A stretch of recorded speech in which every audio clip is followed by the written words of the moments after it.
का सन्नाटा चारों ओर फैला हुआ था। ट्रक हाईवे पूरा सुनसान था। चारों ओर ठंड से हाड़ कपा देने वाली ठंड चल रही थी। हाईवे के चारों ओर घना जंगल था। उसी हाईवे पर एक मर्सिडीज दौड़ रही थी। उसमें 3 लोग सवार थे, राहुल, निधि और उनकी 10 साल की बेटी तानिया। राहुल अपने दोस्त सैफ के घर ईद की पार्टी में शामिल होने के लिए गया था और पार्टी करके घर लौट रहा था। निधि ने मुस्कुराकर ड्राइव करते हुए राहुल से कहा, कुछ भी कहो राहुल, आज तो ईद की पार्टी में मजा आ गया। हाँ, मेरा दोस्त बहुत ही बिंदास और हंसी मजाक करने वाला व्यक्ति है। मैंने देखा उसके घर पर शहर की एक से एक बड़ी हस्ती थी, मगर फिर भी वो उन सबको इग्नोर करके हमें इम्पोर्टेंस दे रहा था। हाँ, देगा क्यों नहीं, आखिर मेरा दोस्त जो है। सच में राहुल, अमेरिका से इंडिया लौटकर बहुत अच्छा फील हो रहा है। वैसे तुम्हारा दोस्त सचिन अभी तक नहीं आया अमेरिका से? निधि की बात सुनकर राहुल चौंक कर बोला, ओह शिट यार, उसका फोन आया था कि वो इंडिया आ रहा है। उसने बोला था कि मुझे एयरपोर्ट पर पिक कर ले। निधि बहुत नाराज होगा वो। कोई बात नहीं, उससे बोल देना कि तुम्हें बिल्कुल याद नहीं रहा, और फिर तुम्हें सैफ की इनवाइट की हुई ईद पार्टी में भी तो शामिल होना था। निधि ने इतना बोला ही था कि उसकी बेटी तानिया ने अपनी माँ की ओर देखकर कहा, मुझे भूख लगी है माँ, और प्यास भी। तानिया की बात पर निधि ने बुरा सा मुंह बनाकर उसकी ओर देखकर कहा, पार्टी में तो इतना खाया था तुमने, फिर भी भूख लगी है। निधि की बात पर तानिया ने मासूम सा चेहरा बनाकर कहा, कोई बात नहीं मम्मी, मुझे पानी ही पिला दीजिए। कितनी बार बोला है मुझे मम्मी मत बोला करो। पानी अभी नहीं है, आगे जाकर कोई शॉप पड़ेगी तो बोतल खरीद के दे दूंगी। निधि की बात पर राहुल ने मुस्कुराकर कहा, छोटी बच्ची है निधि, इतना नाराज होना सही नहीं है। राहुल ने इतना कहा ही था कि अचानक एक काली परछाई राहुल की कार के सामने आकर खड़ी हो गई। राहुल के पैर अचानक ब्रेक पर पड़ गए। गाड़ी तेज रफ्तार में थी। ब्रेक अचानक लगने से पलटते पलटते बाल बाल बची थी। राहुल के चेहरे पर भयानक ठंडी में भी पसीने की बूंद टपकने लगी। वो दोनों कार से बाहर निकल आए। निधि ने डरते हुए कहा, आखिर कौन था ये? ऐसा लगा जैसे कि कोई भयानक काली परछाई मेरे कार के सामने आकर खड़ी हो गई हो। वह दोनों काली रात के सन्नाटे में इधर उधर देखने लगे। तभी निधि को एक घने पेड़ के पास तो चमकीली हुई आंखें दिखाई दी। उसकी आंखें बिल्कुल भेड़ियों की तरह लग रही थी। निधि ने चीखते हुए राहुल से कहा, राहुल देखो कौन है वो, जल्दी से गाड़ी में बैठो, मुझे बहुत डर लग रहा है। राहुल ने उस तरफ देखा तो उसके रोंगटे खड़े हो गए।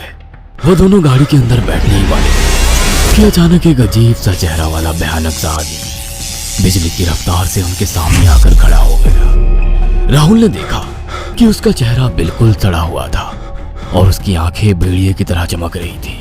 उसके लंबे लंबे बाल उसके कंधे तक आ रहे थे और उसके दांत भेड़िए की तरह बाहर की ओर निकल रहे थे। हाथों की जगह नुकीले पंजे थे। राहुल को देखकर अजीब से अंदाज में हंसने लगा, मगर जैसे ही राहुल की नजर उसके कपड़ों पर गई, राहुल की आंखें फटी की फटी रह गई। वो हकलाते हुए बोला, भाईजान, भाईजान, मुझे माफ कर दो, मुझे छोड़ दो। राहुल ने इतना कहा ही था कि अचानक उस अजीब से दिखने वाले भयानक आदमी ने अपने पंजों से राहुल की गर्दन कसकर पकड़ ली और एक ही सेकंड में उखाड़ कर जमीन पर फेंक दी। राहुल के धड़ से लाल रंग का खून का फुहारा फूट पड़ा। इस भयानक मंजर को देखकर निधि के गले से एक जोरदार चीख निकल गई। निधि इससे पहले भागती कि अचानक उस भयानक दिखने वाले आदमी ने निधि को पकड़ लिया और अपने नुकीले पंजे उसके पेट में गड़ा दिए और उसकी अतड़ियां बाहर निकाल दी। निधि की एक दिल दहला देने वाली चीख सन्नाटे को चीर गई। अचानक हवा का एक बवंडर उठा और वो भयानक सा दिखने वाला व्यक्ति देखते ही देखते बवंडर के साथ गायब हो गया। तानिया ने डरते डरते निधि के मोबाइल से पुलिस और सैफ को बुला लिया और कुछ ही देर में वहां चारों ओर पुलिस की गाड़ियां थी। पुलिस ने राहुल के दोनों दोस्त सैफ और सचिन को वहीं बुला लिया। इंस्पेक्टर अर्जुन ने दोनों से कहा, मैंने ऐसी हत्याएं अपने करियर में कभी पहले नहीं देखी। ये काम तो ना किसी जानवर का लगता है, ना ही किसी इंसान का। सचिन कपकपाती हुई आवाज में बोला, आप कहना क्या चाहते हैं? कुछ कह नहीं सकता।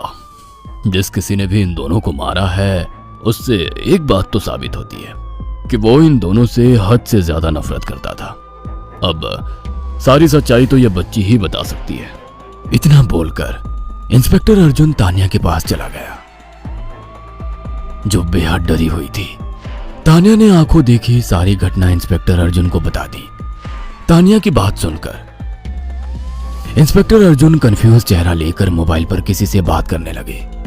सचिन इंस्पेक्टर के पास आ गया और सैफ भी डरता हुआ इंस्पेक्टर अर्जुन के पास आकर बोला, क्या हुआ इंस्पेक्टर? तानिया ने क्या बताया? उसने जो बताया वो काबिले यकीन नहीं है। उसकी बात पर किसी भी तरह से यकीन नहीं किया जा सकता। फिर भी कुछ तो बताया इंस्पेक्टर। हाँ, उस बच्ची के मुताबिक एक भूत ने निधि और राहुल को बड़ी बेदर्दी से मारा है। इंस्पेक्टर की बात सुनकर दोनों बुरी तरह से चौंक गए। क्या मतलब है इस बात का? बच्ची बेहद डरी हुई है। हम आगे की तफ्तीश जारी रखेंगे। निधि और राहुल तो चले गए, अब तानिया को मैं रख लूंगा। नहीं नहीं, राहुल मेरा अच्छा दोस्त था। तानिया अब मेरे साथ रहेगी। देखिए, बच्ची के माँ बाप अब इस दुनिया में नहीं है और आप दोनों भी शादीशुदा है। मुझे नहीं लगता कि आप दोनों बच्ची की सही से देखभाल कर सकते हैं। मेरी कोई औलाद नहीं है। मैंने अपनी पत्नी को फोन कर दिया है, वो भी IPS ऑफिसर है। ये बच्ची आज से मेरे साथ रहेगी। उसका मासूम चेहरा मेरे दिल में उतर गया है। अब तुम दोनों जा सकते हो। पूछताछ के लिए मैं जब भी तुम्हें बुलाऊं तुम दोनों आ जाना। इंस्पेक्टर ने ये बात बोली ही थी कि अचानक वहां पर मौसम बदल गया। चारों ओर काली घटाएं छा गई और एक भयानक बवंडर उठा और देखते ही देखते सब पुलिस वालों के सामने वो भयानक चेहरे वाला आकार सबके सामने खड़ा हो गया। उसको देखकर सबके रोंगटे खड़े हो गए। देखते ही देखते उसने अपने भयानक पंजे सैफ की आंखों में डालकर उसकी आंखें निकाल ली। सैफ ने चीखते हुए वहीं दम तोड़ दिया। उस भयानक आदमी को देखकर सचिन उसके पैरों पर गिर गया। तुम तो भाईजान से कपड़े पहने हो। मैं समझ गया, तुम भाईजान हो। मुझे माफ कर दो भाईजान, मुझे यहाँ से जाने दो। मैंने कुछ नहीं किया था। वो भयानक चेहरे वाला गुर्राते हुए बोला, बता इन सबको कि ये सब इतनी भयानक मौत क्यों मरे।